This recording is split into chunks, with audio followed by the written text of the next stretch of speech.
Hello everyone, welcome to study Chakra. इस video में हम लोग सेंट्रीफ्यूगल फोर्स क्या होता है ये देखेंगे। देखो, इसका एक्सप्लेनेशन थोड़ा सा लंबा हो सकता है क्योंकि मैं थोड़ा सा बेसिक से स्टार्ट करने वाला हूँ। अगर आपको सेंट्रीफ्यूगल फोर्स अच्छे से समझना है तो ये पॉसिबल है कि ये या तो 2 पार्ट में बने या फिर 3 पार्ट तक भी जा सकता है। डिपेंड करता है कि वीडियो का लेंथ कितना बड़ा होता है। ठीक है, so let's start the explanation. देखो, सबसे पहले चीज़ ये कि हमको ये समझना होगा कि जो मोशन होता है, मोशन की बात हम करते हैं, मोशन एक रिलेटिव टर्म है। मतलब ये कि कोई ऑब्जेक्ट रेस्ट पे है या मोशन में है या वो कितना फास्ट जा रहा है या कितना स्लो जा रहा है, ये डिपेंड करता है ऑब्जर्वर पे कि ऑब्जर्वर किस सिचुएशन में है और कैसे उसको ऑब्जर्व कर रहा है। फॉर एग्जाम्पल, अगर मैं ये बोलूँ कि मेरे पास जैसे ये प्लेट है, अगर सपोज करो मैंने ये प्लेट को अपने हाथ में रखा है और मैंने एक बंदे को स्पेस में भेज दिया, राइट। और उस स्पेस में बंदे को मैं बोल रहा हूँ कि देखो ये प्लेट रेस्ट पे है, क्योंकि मेरे ऑब्जर्वेशन के हिसाब से ये रेस्ट पे है, राइट। पर वो मेरी बात नहीं मानेगा, क्योंकि वो जब वहाँ से इसको ऑब्जर्व करेगा तो वो बोलेगा कि ये जो प्लेट है वो ऐसे गोल गोल घूम रहा है, क्योंकि मैं अर्थ पे खड़ा हूँ। उसको एक्चुअली अर्थ जो है वो स्पिन करता हुआ नजर आ रहा है, तो उस पर ये रखा हुआ है, तो ये भी अर्थ के साथ गोल गोल घूम रहा होगा। तो वो क्या बोलेगा कि नहीं, ये जो ऑब्जेक्ट है वो मोशन में है, क्योंकि उसको मोशन में दिखाई दे रहा है। मैं बोल रहा हूँ ये रेस्ट पे है, राइट, क्योंकि मेरे सामने मुझे पता है कि ये अपना पोजीशन चेंज नहीं कर रहा है, तो ये मोशन में नहीं है, ये रेस्ट पे है। तो यही मैं बात बोल रहा था कि जो मोशन होता है ये एक रिलेटिव टर्म है। मतलब एक ऑब्जेक्ट किसी को मोशन में दिखाई दे सकता है, किसी को रेस्ट पे दिखाई दे सकता है। ये डिपेंड करता है कि उस ऑब्जेक्ट को कौन ऑब्जर्व कर रहा है और कहां से ऑब्जर्व कर रहा है। समझ में आ रही बात? तो होता क्या है, जैसे कि अगर मुझे किसी मोशन को डिस्क्राइब करना है तो हम क्या करते हैं, जहां से हम डिस्क्राइब करना चाहते हैं वहां पे हम अपना एक कोऑर्डिनेट सिस्टम फिक्स कर लेते हैं। कोऑर्डिनेट सिस्टम में कोऑर्डिनेट एक्सिस होते हैं और ओरिजिन होता है। तो ये हमारा रेफरेंस होता है जहां से मैं मोशन को डिस्क्राइब कर रहा हूं। समझ में आ रही बात? तो जैसे अगर मान लो मैंने प्लेट को यहीं खड़े खड़े ऑब्जर्व किया, तो मैंने अपना कोऑर्डिनेट सिस्टम यहीं पे फिक्स कर लिया, राइट। यही मेरा रेफरेंस है और यहीं से मैं उस प्लेट को ऑब्जर्व कर रहा था। तो ये जो कोऑर्डिनेट सिस्टम हम लोग फिक्स करते हैं किसी मोशन को डिस्क्राइब करने के लिए, इसको हम लोग फ्रेम ऑफ रेफरेंस बोलते हैं। ठीक है, फ्रेम ऑफ रेफरेंस। अगर ऑब्जर्वर का फ्रेम ऑफ रेफरेंस बदल जाए तो उसको मोशन का जो डिस्क्रिप्शन है या वो जैसे मोशन को डिस्क्राइब कर रहा है वो भी बदल जाएगा, उसको कुछ और नजर आएगा। जैसे कि जो स्पेस में बंदा को मैंने भेजा था, उसने क्या किया, अपना फ्रेम ऑफ रेफरेंस वहीं सेट कर लिया। अब वो वहीं से उस ऑब्जेक्ट को ऑब्जर्व कर रहा है, तो उसके स्पेस के फ्रेम ऑफ रेफरेंस के हिसाब से ये प्लेट मूव कर रहा था, मोशन में था। लेकिन मेरे इस अर्थ के फ्रेम ऑफ रेफरेंस के हिसाब से ये प्लेट रेस्ट पे था। तो जब आप फ्रेम ऑफ रेफरेंस बदल दोगे, आपका मोशन जो आपको जिस तरीके से दिख रहा है वो भी बदल जाएगा। तो कौन सी चीज़ मोशन में है या नहीं है, या फिर कितना फास्ट कोई चीज़ मूव कर रही है या स्लो मूव कर रही है, ये सिंपली डिपेंड करता है ऑब्जर्वर के फ्रेम ऑफ रेफरेंस में, कि ऑब्जर्वर खुद किस फ्रेम ऑफ रेफरेंस में है, खुद किस सिचुएशन में है, या फिर वो कैसे मोशन को ऑब्जर्व कर रहा है। समझ में आ रही है बात? अब देखो, जब हम फ्रेम ऑफ रेफरेंस की बात करते हैं, जैसे एक सिंपल सा एग्जांपल मैं आपको बता दे रहा हूँ, फ्रेम ऑफ रेफरेंस से कैसे मोशन का डिस्क्रिप्शन चेंज हो जाता है। अगर मान लो मैं किसी ट्रेन में ट्रैवल कर रहा हूँ, ठीक है, मेरी ट्रेन आगे जा रही है और मैं ट्रेन के अंदर बैठा हुआ हूँ। तो जब मैं ट्रेन के अंदर बैठा हूँ, मेरे साइड में एक लड़का बैठा है, तो मैं क्या कहूँगा, मेरा ऑब्जर्वेशन क्या होगा कि वो जो लड़का है वो रेस्ट पे है, क्योंकि मैंने ट्रेन के अंदर ही अपना एक फ्रेम ऑफ रेफरेंस सेट कर दिया। ठीक है, और ट्रेन के अंदर फ्रेम ऑफ रेफरेंस के हिसाब से या मेरे अपने फ्रेम ऑफ रेफरेंस के हिसाब से मुझे वो लड़का रेस्ट पे दिखाई दे रहा है। ठीक है, मैं जब बाहर चीज़ें को देखता हूँ तो बाहर मुझे चीज़ें ना मूव होती हुई नजर आती है। समझ में आ रहा है? तो ट्रेन के अंदर के फ्रेम ऑफ रेफरेंस के हिसाब से वो लड़का रेस्ट पे है, ट्रेन के अंदर की चीज़ें या लोग रेस्ट पे हैं, और ट्रेन के बाहर जो चीज़ें हैं, प्लेटफॉर्म पे जितनी चीज़ें हैं वो सारा मोशन में है। समझ में आ रही बात? लेकिन अगर कोई बंदा प्लेटफॉर्म पे खड़ा और वो प्लेटफॉर्म के फ्रेम ऑफ रेफरेंस से देख रहा है, तो उसको प्लेटफॉर्म और प्लेटफॉर्म की चीजें रेस्ट पे नजर आएंगी, बल्कि ट्रेन उसको मूव होता हुआ नजर आएगा और ट्रेन के अंदर की चीजें उसको मूव होती हुई नजर आएंगी। तो जब फ्रेम ऑफ रेफरेंस बदला तो मोशन का डिस्क्रिप्शन भी बदल गया। उस फ्रेम ऑफ रेफरेंस में ये मोशन में था, इस फ्रेम ऑफ रेफरेंस में वो मोशन में है। समझ में आ रही है बात? तो ये फ्रेम ऑफ रेफरेंस का चक्कर है। सो motion totally depends on frame of reference. Frame of reference के हिसाब से आपको मोशन दिखाई देगा। कोई भी चीज एब्सोल्युटली रेस्ट पे या एब्सोल्युटली मोशन में नहीं होता है। एक के लिए मोशन में है तो दूसरे के लिए रेस्ट पे हो सकता है, depending on the frame of reference. समझ में आई फ्रेम ऑफ रेफरेंस की बात? चलो अब एक काम करते हैं, ये जो फ्रेम ऑफ रेफरेंस है एक्चुअली में हम उसको दो कैटेगरी में डिवाइड कर सकते हैं। एक तो इनर्शियल फ्रेम ऑफ रेफरेंस होता है और दूसरा non inertial frame of reference. तो अब यहाँ पे समझने की कोशिश करते हैं कि भाई ये दो रेफरेंस फ्रेम का क्या चक्कर है। देखो, हम लोग ने न्यूटन्स लॉ पढ़ा था और मैं बहुत सिंपल वे में न्यूटन के लॉ को अगर स्टेट करूं, फर्स्ट और सेकंड लॉ को, तो उसका सिंपल सा मतलब है कि अगर आप किसी ऑब्जेक्ट के वेलोसिटी को चेंज करना चाहते हो, यानी कि ऑब्जेक्ट में एक्सेलरेशन प्रोड्यूस करना चाहते हो, then you have to apply force. Simple है। बिना फोर्स का बॉडी में एक्सेलरेशन नहीं आएगा। यही सेकंड लॉ भी बोलती है, F is equal to M A. ये इक्वेशन के टर्म्स में बात कर रही है कि अगर बॉडी का आप एक्सेलरेशन चाहते हो तो उस पर आपको फोर्स लगाना पड़ेगा। एक्सेलरेशन का मतलब है बॉडी की वेलोसिटी चेंज करना, राइट? बॉडी की वेलोसिटी का चेंज करने का मतलब क्या? या तो आप बॉडी की वेलोसिटी के वैल्यू को बढ़ा दो। अगर मान लो बॉडी का इस डायरेक्शन में वेलोसिटी है 5 मीटर पर सेकेंड की स्पीड से जा रही है और आपको इसको 7 मीटर पर सेकेंड का स्पीड करना है, बढ़ाना है, तो आपको क्या करना पड़ेगा बताओ? बिना फोर्स का आप नहीं बढ़ा सकते हो। ऐसा नहीं है कि बॉडी की वेलोसिटी अपने आप बढ़ जाएगी, you have to apply force. तो जब वेलोसिटी का वैल्यू बढ़ाना है तो आपको फोर्स वेलोसिटी के डायरेक्शन में फोर्स लगाना पड़ेगा, वेलोसिटी चेंज हो जाएगा और मैं बोलूँगा एक्सेलरेशन हुआ है। एक्सेलरेशन मतलब क्या? वेलोसिटी में चेंज आएगा तब एक्सेलरेशन होता है। अब अगर मान लो इसके वैल्यू को मुझे कम करना है, मतलब मुझे इसको अगर स्लो करना है, तो अगर मुझे इसके वेलोसिटी के मैग्नीट्यूड को कम करना है, इसको स्लो करना है, तो फोर्स ऑपोजिट डायरेक्शन में लगेगा। ऑपोजिट डायरेक्शन में लगाओ फोर्स वेलोसिटी के, तो स्लो हो जाएगी बॉडी। और अगर सपोज करो आपने फोर्स लगाया परपेंडिकुलर वेलोसिटी के, तो इसका वैल्यू तो चेंज नहीं होगा बट इसका डायरेक्शन चेंज हो जाएगा। मतलब ये 5 मीटर पर सेकेंड की स्पीड से आ रही थी और 5 मीटर पर सेकेंड की स्पीड से मुड़ जाएगी। अगर आपने परपेंडिकुलर फोर्स लगाया है तो सिर्फ और सिर्फ इसका डायरेक्शन चेंज होगा।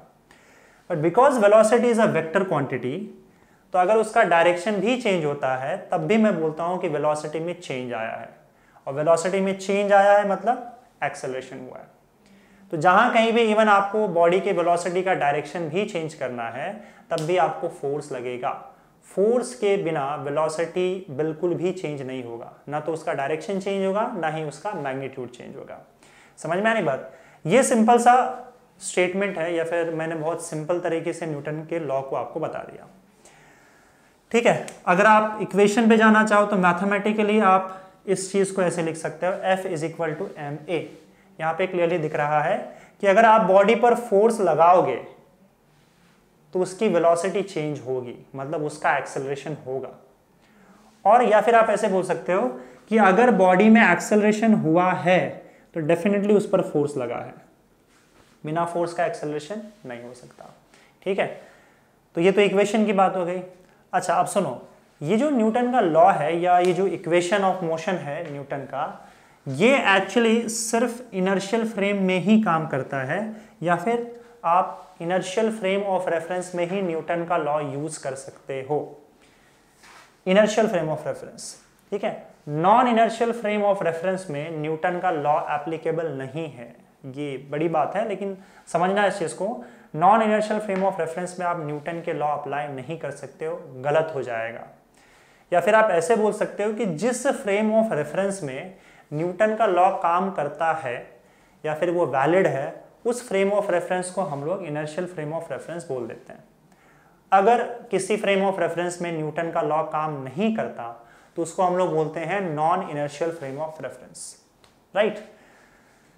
तो अगर non inertial frame of reference है तो वहां पे तो गड़बड़ी हो जाएगी, वहां पे मेरा ऑब्जर्वेशन मुझे सही नहीं नजर आता हुआ ऐसा नजर आएगा, मतलब मुझे ऐसा लगेगा कुछ तो गड़बड़ है यहाँ पे।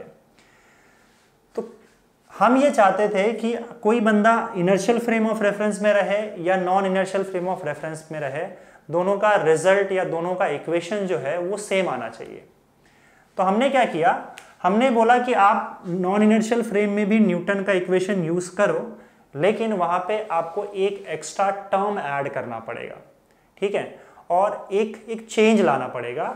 उस चेंज के साथ एक एक्स्ट्रा टर्म आप ऐड करके तब आप न्यूटन का जो इक्वेशन है न्यूटन्स लॉ का, वो आप नॉन इनर्शियल फ्रेम में भी यूज कर सकते हो, ताकि इन दोनों का रिजल्ट सेम आए। तो वो जो एक्स्ट्रा टर्म हम लोग ऐड करते हैं, ठीक है, उस चीज को हम लोग बोलते हैं स्यूडो फोर्स, ठीक है। अभी इसका एग्जैक्टली कंसेप्ट क्या है वो हम लोग इनर्शियल और नॉन इनर्शियल फ्रेम को समझ के फिर हम लोग स्यूडो फोर्स पे वापस आते हैं, ठीक है।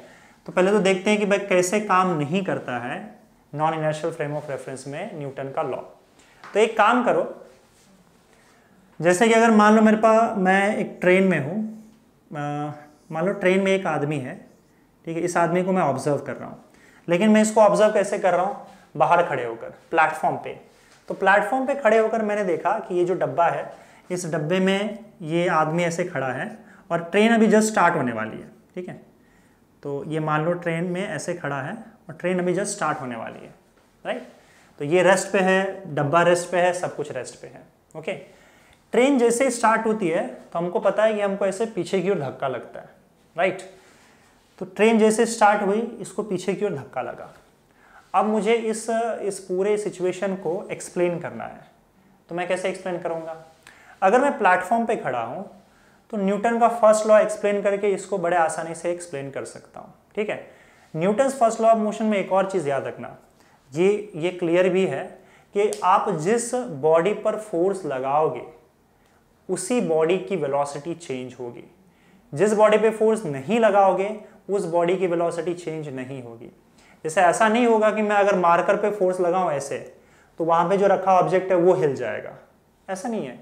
इस मार्कर पे फोर्स लगाऊंगा तो सिर्फ इसी मार्कर का एक्सेलरेशन होगा, इसी मार्कर का वेलोसिटी चेंज होगा, बाकी सब कुछ वैसा का वैसा होगा। समझ में आ रही बात। तो इस चीज को अगर हम लोग ध्यान में रखें तो देखो, एक्चुअली जो फोर्स लगता है, जैसे अगर मान लो इंजन या जो ड्राइवर फोर्स लगा रहा है, तो वो बेसिकली इस डब्बे को आगे खींच रहा है। थोड़ा समझो इस चीज को, फोर्स इस डब्बे पे लग रहा है तो वेलोसिटी इस डब्बे का चेंज होगा, मतलब जो स्पीड में आएगा ये डब्बा आएगा। अब ये आदमी यहाँ पे जो खड़ा है ये एक्चुअली रेस्ट पे है, तो रेस्ट पे ही रहेगा क्योंकि इस पर किसी ने फोर्स नहीं लगाया अभी तक, तो इसमें कोई भी चेंजेस नहीं आएगा, ये जैसे है वैसा ही रहेगा। बस प्रॉब्लम ये है, मैं देखो यहाँ पे ये ऑब्जर्वेशन या एक्सप्लेनेशन कहाँ दे रहा हूँ, प्लेटफॉर्म पे खड़ा होकर दे रहा हूँ, मतलब मैं प्लेटफॉर्म के फ्रेम ऑफ रेफरेंस से इसको डिस्क्राइब कर रहा हूँ। तो मुझे क्या दिखा कि जो इंजन है या ड्राइवर है उसने क्या किया, इस डब्बे पर फोर्स लगाया तो डब्बा आगे जाएगा, लेकिन इस आदमी पर फोर्स नहीं लगाया तो यह आदमी आगे नहीं जाएगा, और वो नहीं जाता है। बस प्रॉब्लम क्या है कि इसका जो पैर है फ्रिक्शन के वजह से आप ऐसा समझ लो कि फ्लोर के साथ चिपक गया है, बिकॉज ऑफ स्टैटिक फ्रिक्शन। ये जो पैर है वो फ्लोर के साथ ऐसा मान के चलो कि चिपक चुका है, ठीक है। तो होता क्या है कि जो डब्बा आगे जाती है तो इसके पैर को लेके भी आगे चले जाती है, राइट। तो क्योंकि पैर को पकड़ के डब्बा खींच रहा है तो पैर आगे चला जाएगा, लेकिन ये बंदा वहीं पे रहेगा रेस्ट पे, क्योंकि इस पर किसी ने फोर्स एग्जर्ट नहीं किया।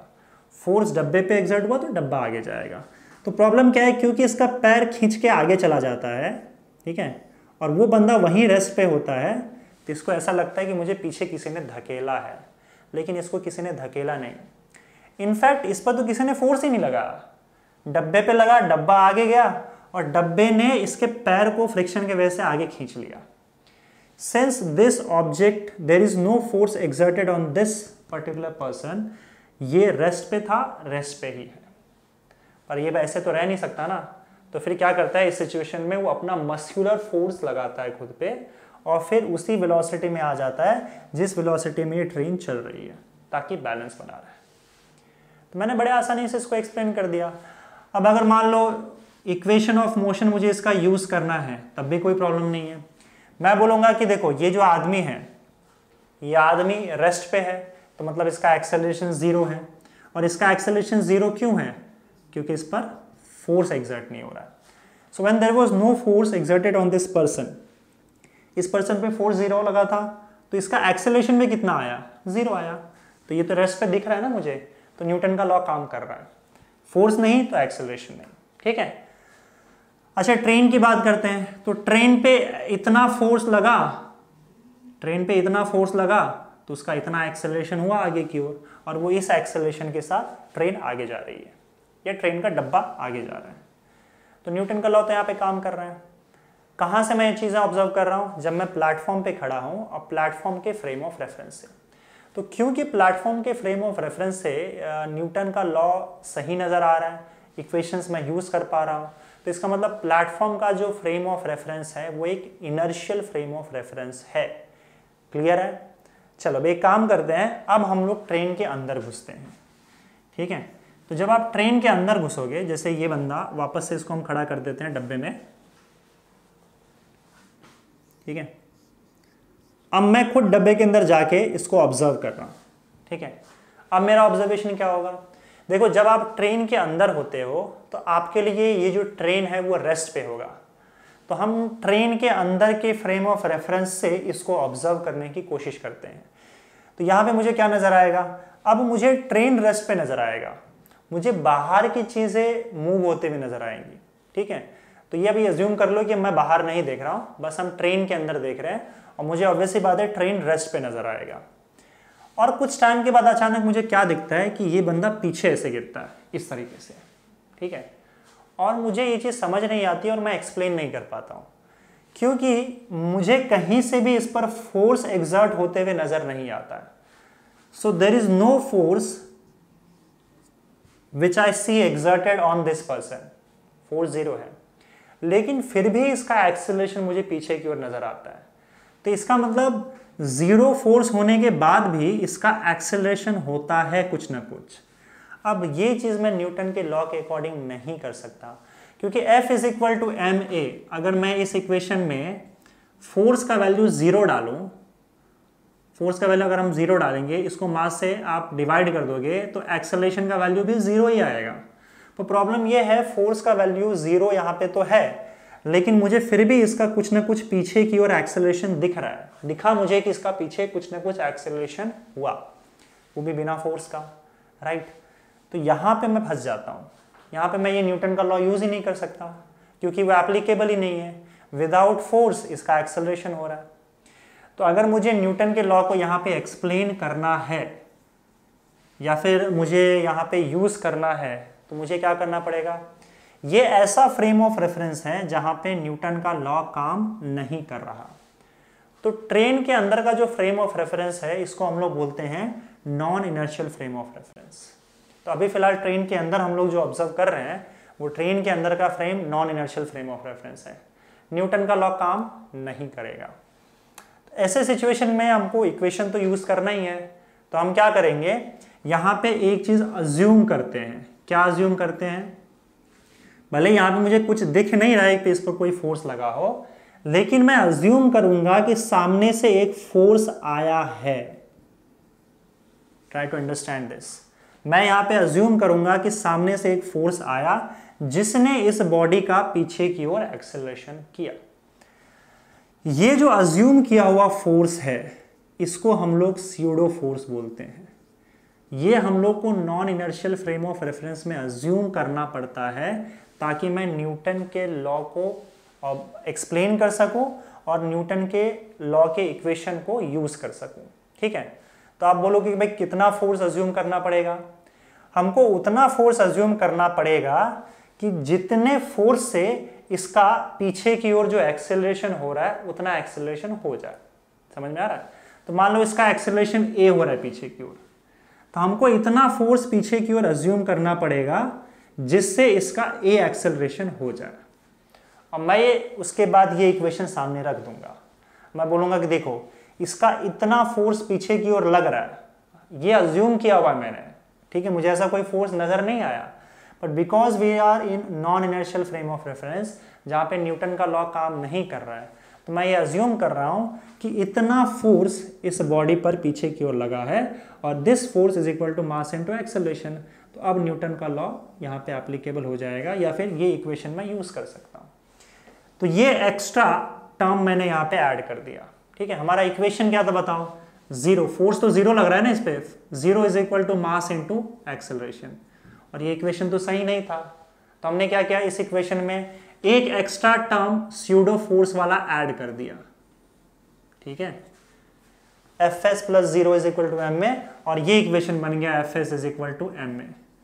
बस आपको ये इक्वेशन यूज करना है। तो ये जो एक्स्ट्रा टर्म आपने ऐड किया है, अज्यूम किया हुआ फोर्स वाला टर्म, इसको हम लोग स्यूडो फोर्स बोलते हैं। समझ में आ रहा है? और इससे हमको क्या होगा, अब आप ये सिचुएशन को एक्सप्लेन कर सकते हैं कि हाँ ये एक स्यूडो फोर्स था पीछे की ओर जो उस पर लगा। याद रखना कि स्यूडो फोर्स हम लोग को उसी पॉइंट पे या उसी फ्रेम में हमको अब्ज्यूम करना होगा जो कि नॉन इनर्शियल फ्रेम है, जहाँ पे न्यूटन का लॉ काम नहीं करता है। अगर हम लोग इनर्शियल फ्रेम ऑफ रेफरेंस में है, जैसे प्लेटफॉर्म पे थे, तो वहाँ पे स्यूडो फोर्स की कोई बात ही नहीं होगी, क्योंकि वहाँ पे वैसे भी न्यूटन का लॉ काम कर रहा है। ठीक है, स्यूडो फोर्स सिर्फ और सिर्फ non inertial frame of reference में ही इमेजिन किया जाता है या फिर अज्यूम किया जाता है।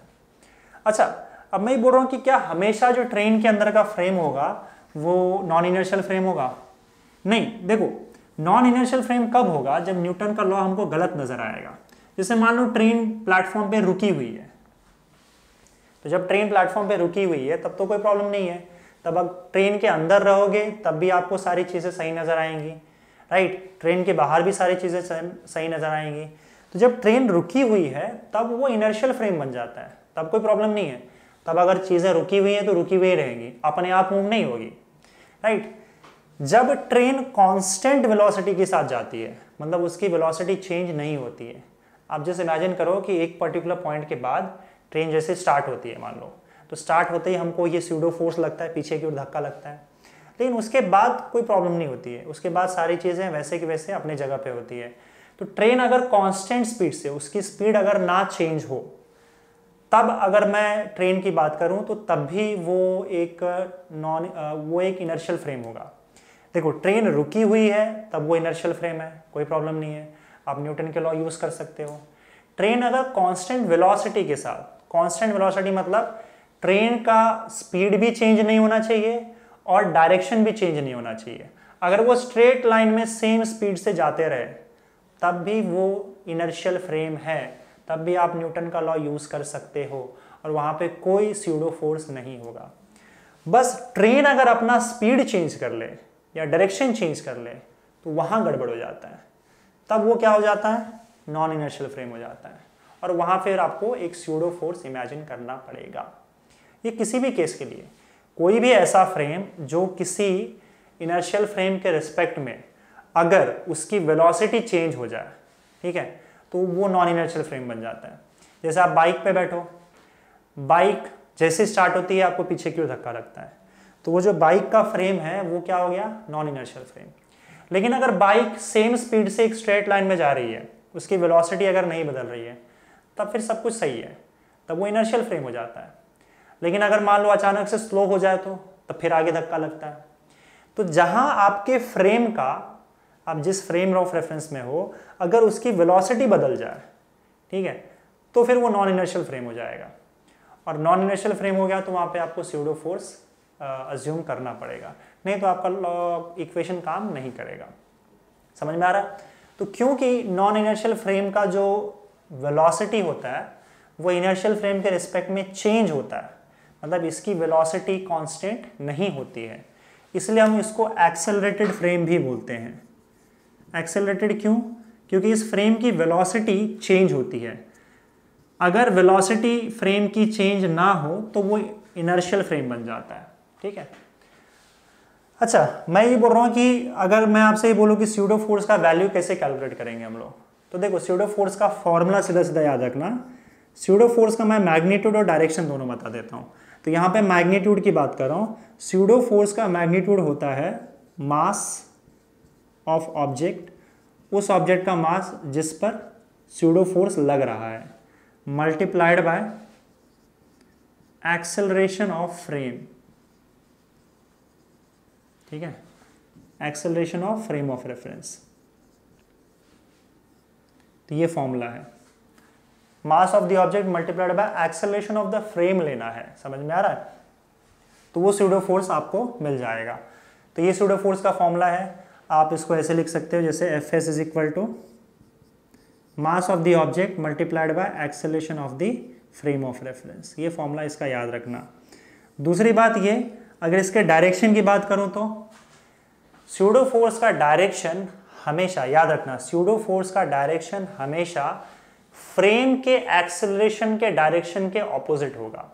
फॉर एग्जाम्पल, अगर सपोज करो ये फ्रेम है, ट्रेन का मैं फ्रेम इमेजिन कर रहा हूं, तो अगर ट्रेन का एक्सेलरेशन आगे की ओर है तो उसके अंदर ऑब्जेक्ट पे स्यूडो फोर्स पीछे की ओर लगेगा। समझ में आ रही बात? अच्छा, अगर सपोज करो एक्सेलरेशन पीछे की ओर है तो स्यूडो फोर्स आगे की ओर लगेगा। ये चीज याद रखना कि इस केस में जो आपका स्यूडो फोर्स का डायरेक्शन होता है वो फ्रेम के एक्सेलरेशन के ऑपोजिट होता है। फ्रेम का एक्सेलरेशन आगे तो फोर्स पीछे लगेगा।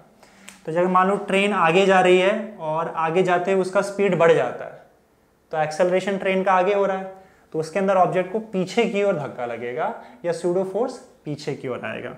तो डायरेक्शन के टर्म्स में हम लोग लिखे तो ऐसे लिख सकते हैं, F S is equal to, मैंने वेक्टर लगा दिया, minus M into A frame, ठीक है, ये आ गया आपका फॉर्मूला डायरेक्शन के साथ।